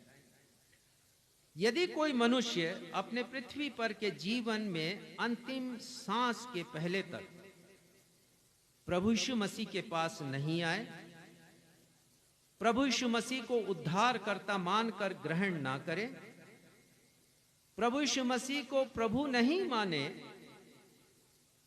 अपना मन नहीं फिराए, पापों की क्षमा प्राप्त करने के बाद वो पश्चाताप ना करे, तो वह परमेश्वर की दृष्टि में दोषी ठहरेगा। पढ़िएगा, एक प्रमुख पद है यूहन्ना उसका 3 अध्याय और 18वां पद। यूहन्ना 3 अध्याय 18वां पद। हम में से बहुत से लोग बहुत अच्छी तरह जानते हैं कि यूहन्ना 3:16 में क्या लिखा है, परंतु आप कभी याद कीजिए कि 17 में भी क्या लिखा है, और यह भी याद कीजिए कि 18 में क्या लिखा है। यह भी उतने ही महत्वपूर्ण पद है। पढ़िएगा 18वां पद, यूहन्ना 3:18। जो उस पर विश्वास करता है उस पर दंड की आज्ञा नहीं होती, परंतु जो उस पर विश्वास नहीं करता वह दोषी ठहर चुका, इसलिए कि उसने परमेश्वर के इकलौते पुत्र के नाम पर विश्वास नहीं किया। देखिए, साफ साफ लिखा है कि दोषी कौन ठहरेगा और निर्दोष कौन ठहरेगा। किसे अनंत जीवन मिलेगा, किसे अनंत मृत्यु मिलेगी, साफ साफ लिखा है 18वें पद में। जो प्रभु यीशु मसीह पर विश्वास करता उस पर दंड की आज्ञा नहीं होती, परंतु जो विश्वास नहीं करता है, अंतिम सांस तक परमेश्वर अवसर देते हैं, लेकिन यदि वो विश्वास नहीं करेगा तो वो दोषी ठहर चुका, उसकी आत्मा दोषयुक्त होकर परमेश्वर के पास पहुंचेगी। यूहन्ना 3 अध्याय में हम पढ़ते हैं कि निकोदेमुस प्रभु यीशु मसीह के पास आया है। उसके हृदय की इच्छा कुछ और है, लेकिन परमेश्वर प्रभु यीशु मसीह ये जान जाते हैं कि उससे किस विषय पर वार्ता करनी है। 3 अध्याय के 3 पद में प्रभु यीशु मसीह निकोदेमुस से कहते हैं, यदि कोई नए सिरे से नहीं जन्मे तो वो परमेश्वर का राज्य देख नहीं सकता। जब तक जीवन में परिवर्तन ना हो, जब तक कोई व्यक्ति प्रभु यीशु मसीह के क्रूस के पास ना आ जाए, अपने पापों की क्षमा ना मांग ले, जब तक वो प्रभु यीशु मसीह को उद्धार करता प्रभु जानकर अपने हृदय में ग्रहण ना करे, प्रभु यीशु मसीह कहते हैं कि वो परमेश्वर का राज्य देख नहीं सकता। और उसके बाद कहते हैं कि जब तक ये परिवर्तन ना हो, जिसे नया जन्म नाम दिया गया, तो वो परमेश्वर के राज्य में प्रवेश भी नहीं कर सकता। और ये तीसरा काम परमेश्वर करते हैं कि वो दोषी को किसी भी प्रकार से स्वर्ग में प्रवेश करने नहीं देंगे। निकालिएगा एक पद, रोमियो उसका 2 अध्याय और 5वां पद, जो आज पत्रियों में से पाठ पढ़ा गया। वहां लिखा है, पर अपनी कठोरता और हठीले मन के अनुसार उसके क्रोध के दिन के लिए, जिसे परमेश्वर का सच्चा न्याय प्रकट होगा, अपने निमित्त क्रोध कमा रहा है। यदि यह परिवर्तन हमारे जीवन में नहीं होता तो हम परमेश्वर का क्रोध अर्ण करते हैं, कमाते हैं उसको। जैसा पैसा कमाते हैं वैसा परमेश्वर का क्रोध कमाते हैं, और वो क्रोध प्रकट होगा परमेश्वर के न्याय सिंहासन के सामने, जहां पर परमेश्वर दोषी को किसी भी प्रकार से निर्दोष नहीं ठहराएंगे। तो यदि मैं और आप चाहते हैं कि परमेश्वर के न्याय सिंहासन के सामने निर्दोष ठहराए जाएं, तो हमें 2 कार्य करने पड़ेंगे। पहला कार्य है कि हमें परमेश्वर के वचनों पर चलना पड़ेगा और परमेश्वर की इच्छा को पूरा करना पड़ेगा। यदि हमने इस काम को नहीं किया तो हम किसी भी प्रकार से निर्दोष नहीं ठहराए जाएंगे। देखिए रोमियो 2 उसके 6वें पद में क्या लिखा है, वह हर एक को उसके कामों के अनुसार बदला देगा। हाँ, यहां पर स्पष्ट रीति से कहते हैं कि परमेश्वर बदला देंगे। जिसने अच्छे कार्य किए हैं उसको अनंत जीवन का बदला, जिसने नहीं किया है उनको नरक का बदला परमेश्वर बदला देंगे। दंडित करेंगे परमेश्वर, पुरस्कार देंगे और दंडित करेंगे।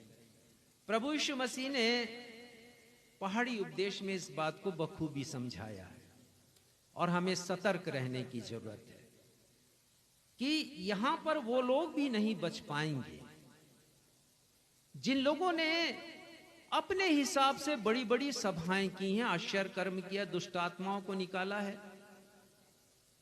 और भविष्यवाणी भी की है। ऐसे लोग, प्रभु यीशु मसीह के बड़े कठोर शब्द हैं, यदि ऐसे लोग परमेश्वर की इच्छा का पालन नहीं करते। 7वां अध्याय 21 पद से आगे आज पढ़ा गया 22 और 23 पद। 21 पद में लिखा है, 7वें अध्याय का 21वां पद, जो मुझसे हे प्रभु कहता है, उनमें से हर एक स्वर्ग के राज में प्रवेश नहीं करेगा, परंतु वही जो मेरे स्वर्गीय पिता की इच्छा पर चलता है, वचन को पूरा करता है, केवल वही व्यक्ति। और 22वें पद में वो कहते हैं कि उस दिन बहुत से लोग कब कहेंगे, जब परमेश्वर के न्याय आसन के सामने वो खड़े होंगे और वक्त होगा कि उसकी आत्मा, उस व्यक्ति की आत्मा कौन सा स्थान पाती है, स्वर्ग में जाने का या नरक में जाने का, अनंत जीवन पाने का या अनंत मृत्यु पाने का। वो कहते हैं बहुतेरे मुझसे कहेंगे, हे प्रभु क्या हमने तेरे नाम से भविष्यवाणी नहीं की। ये परमेश्वर का न्याय है। बड़े से बड़े प्रचारक, बड़े से बड़े वे लोग जो प्रभु के जन कहलाते हैं, उस दिन वो प्रभु यीशु मसीह के सामने झुकेंगे, उनके न्याय सिंहासन के सामने, और अपनी बात रखेंगे वो। लेकिन प्रभु यीशु मसीह कहेंगे उनसे, 23 पद, तब मैं उनसे खुलकर कह दूंगा कि मैंने तुमको कभी नहीं जाना, मैंने कभी जाना नहीं। भले उन्होंने बहुत सा प्रचार का काम किया, भविष्यवाणियां की, दुष्टात्माओं को निकाला, आश्चर्य कर्म किए। और वो कहेंगे, इस शब्द के ऊपर ध्यान दीजिएगा, हे कुकर्म करने वालों। 10वें पद में लिखा है, दूसरा कुरिन्थियों 5वां अध्याय और उसका 10वां पद।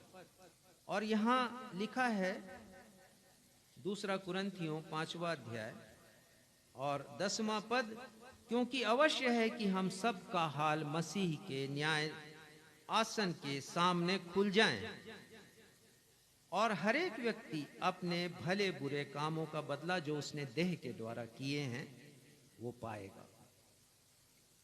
और फिर से वही बात आती कि परमेश्वर दोषी को निर्दोष नहीं ठहराएंगे जब हर व्यक्ति का हाल प्रभु यीशु मसीह के आसन के सामने खुलेगा। रोमियो की ही किताब 14वें अध्याय के 10वें पद के दूसरे हिस्से में लिखा है, हम सब के सब परमेश्वर के न्याय सिंहासन के समक्ष खड़े होंगे, हम बच नहीं सकते।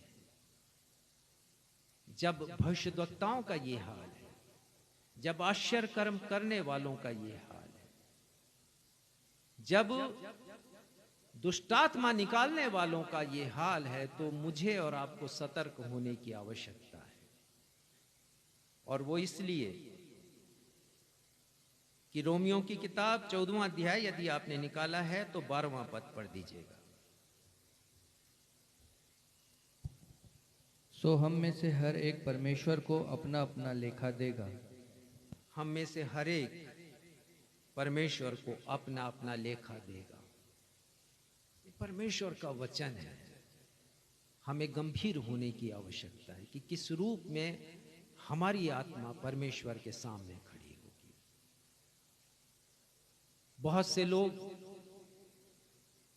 मृत्यु होती है जब किसी मसीही भाई या बहन की, तो RIP लिख देते हैं, रेस्ट इन पीस।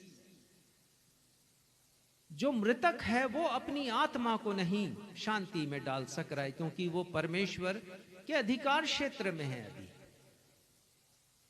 इस पृथ्वी की सीमाओं को उसने तोड़ दिया है, उसकी आत्मा परमेश्वर के पास है। आप 1 करोड़ बार भी यदि लिख दें RIP, उसकी आत्मा को शांति नहीं मिलने वाली है। आप परमेश्वर के वचन के विपरीत जाते हैं यदि आप RIP लिखते हैं। बहुत से लोग तो, और मैंने देखा पास्टर लोग भी प्रार्थना करते हैं कि मृत आत्मा को शांति प्रदान कीजिए। कभी मिल ही नहीं पाएगी। आपकी प्रार्थना का उत्तर छत के ऊपर से ऊपर नहीं जाएगा। वचन को पढ़िए, क्या लिखा है। परमेश्वर दोषी को निर्दोष नहीं ठहराएगी। आपकी प्रार्थना किसी भी व्यक्ति को निर्दोष नहीं ठहराएगी, किसी भी रीति से लिखा है, किसी भी प्रकार से। अंतिम पद हम आ जाएंगे। हमें समझना है कुछ बातों को। मूसा नबी ने फिर भजन संहिता 90 लिखा है, साम 90। उनका जो एक्सपीरियंस रहा है परमेश्वर के साथ, चाहे वो निर्गमन 3 में हो या निर्गमन 33-34 में हो, 32 में हो, उनका जो अनुभव है उसे उन्होंने भजन संहिता 90 में उतार दिया है। और वो यहां पर परमेश्वर के क्रोध की चर्चा करते हैं, क्योंकि ना सिर्फ मूसा क्रोधित हुए और उन्होंने उन पटियाओं को तोड़ दिया पटक कर, परंतु परमेश्वर भी क्रोधित हुए हैं। और परमेश्वर ने लिखा है 3000 लोगों पर अपने न्याय को प्रकट किया और उनकी मृत्यु हुई है। जब मृत्यु हुई और हाहाकार मचा हुआ इजरायलियों के मध्य में, तो मूसा क्या कहते हैं 22वें पद में पढ़ूंगा मैं, निर्गमन 32 उसका 32वां पद। मूसा परमेश्वर से प्रार्थना कर रहे हैं और कह रहे, तो भी तू उनका पाप क्षमा कर, नहीं तो अपनी लिखी हुई पुस्तक में से मेरे नाम को काट दे। इतनी बड़ी प्रार्थना वो कर रहे परमेश्वर से, अपनी पुस्तक में से मेरे नाम को काट दे। परमेश्वर पिता आप उनके पाप को क्षमा करें। पर परमेश्वर क्या कहते हैं 33वें पद में, निकाला है तो पढ़िए 33वां पद। यहोवा ने मूसा से कहा, जिसने मेरे विरुद्ध पाप किया है उसी का नाम मैं अपनी पुस्तक में से काट दूंगा। परमेश्वर कहते हैं जिसने मेरे विरुद्ध पाप किया है उसी का नाम काटूंगा मूसा, तुम्हारा नाम नहीं काटूंगा, क्योंकि परमेश्वर दोषी को निर्दोष नहीं ठहराएंगे। आप यदि किसी की मृत्यु पर RIP लिखते हैं मत लिखिए, वो मसीही विश्वास नहीं। पढ़ लीजिएगा ये दोनों पदों को, जिसने पाप किया है उसी का नाम परमेश्वर अपनी पुस्तक से मिटा देंगे, उसे ही दोषी ठहराएंगे। तो यहां पर भजन 90 में मूसा लिखते हैं 11वें पद में, और इसे समझिएगा। 11वें पद में है, तेरे क्रोध की शक्ति को और भय के योग्य तेरे रोष को कौन समझता है। कौन समझता है। हम अपनी जिंदगी में कभी समझ नहीं पाते हैं परमेश्वर के क्रोध को, और हमें बड़ा दुख होगा, शर्मिंदगी होगी जब हम परमेश्वर के न्याय सिंहासन के सामने खड़े होंगे और परमेश्वर कहेंगे तुम तो दोषी हो, तुम्हें मैं निर्दोष नहीं ठहरा सकता। समय था निर्दोष ठहरने का जब तुम पृथ्वी लोक में थे, उस समय आ सकते थे प्रभु यीशु मसीह के पास, तुम तो आए नहीं। तुम मेरे क्रोध के विषय में भी तुमने कभी सोचा नहीं। और यही बात लिख रहे हैं, उसके क्रोध की शक्ति को और तेरे भय के योग्य तेरे रोष को कौन समझता है। मुझे और आपको समझने की आवश्यकता है, क्योंकि 12वें पद में वो लिखते हैं, हमको अपने दिन गिनने की समझ दे, इसके पहले कि अंतिम सांस आए हमारे जीवन की, मृत्यु का दिन आए पिता, हम उस अवसर को जो आपने हमें दिया है उसका उपयोग करें। दिन गिनने की समझ दे कि हम बुद्धिमान हो जाएं इस पृथ्वी पर रहते रहते। इस वचन के द्वारा, आज के वचन के द्वारा परमेश्वर पिता आप सभी को अपनी आशीषों से परिपूर्ण करें। हम सब कहें आमीन।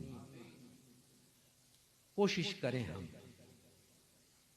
कि परमेश्वर के भय में अपने जीवन को बिताएं, उनके क्रोध की शक्ति को और भय की योग्य रोष को, रोष का मतलब भी क्रोध होता है, कौन समझता है, हम समझें उससे। आइए हम फिर से उस गीत को गाएं, तेरी कृपा तेरी दया तेरा अनुग्रह हमें हुआ और हम इसे तुच्छ ना जाने। के दूसरे पद को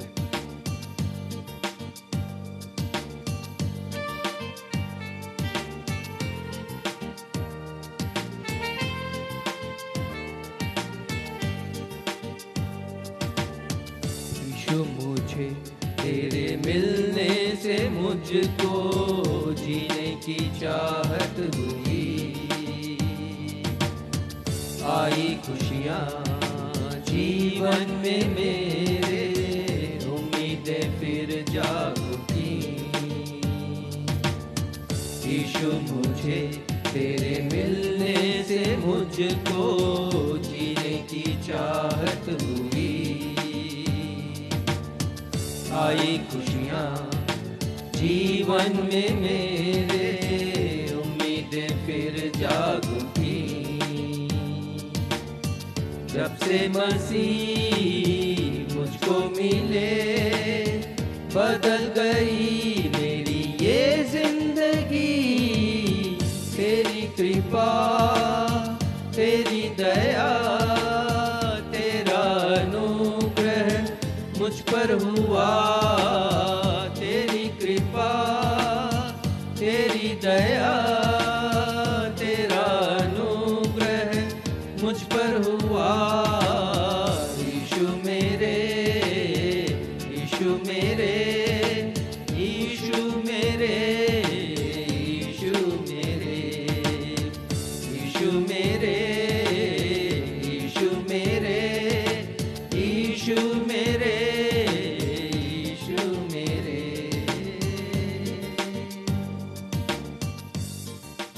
की आशीष ग्रहण करें। मैं आप सब के लिए प्रार्थना करता हूं कि आप सबका प्रेम, आपका ज्ञान हर एक प्रकार के विवेक सहित और भी बढ़ता जाए, यहां तक कि आप उत्तम से उत्तम बातों को प्रिय जानो। आप जानो कि परमेश्वर न्यायी है, आप जानो कि परमेश्वर पवित्र है, आप जानो कि परमेश्वर की भलाई की एक सीमा है। और मसीह के दिन तक जो मृत्यु का दिन हो सकता है, उनके दोबारा आगमन का दिन हो सकता है, सच्चे बने रहो और ठोकर नहीं खाओ। अब हमारे अद्वैत पिता परमेश्वर का प्रेम, हमारे उद्धारकर्ता प्रभु यीशु मसीह का अनुग्रह और शांतिदायक पवित्र आत्मा की सहभागिता हम में से हर एक के साथ अब से लेकर प्रभु यीशु मसीह के दूसरे आगमन तक या हमारी अंतिम सांस तक जो भी पहले हो, हमेशा होती रहे। कलीसिया कहे आमीन। जय मसीह।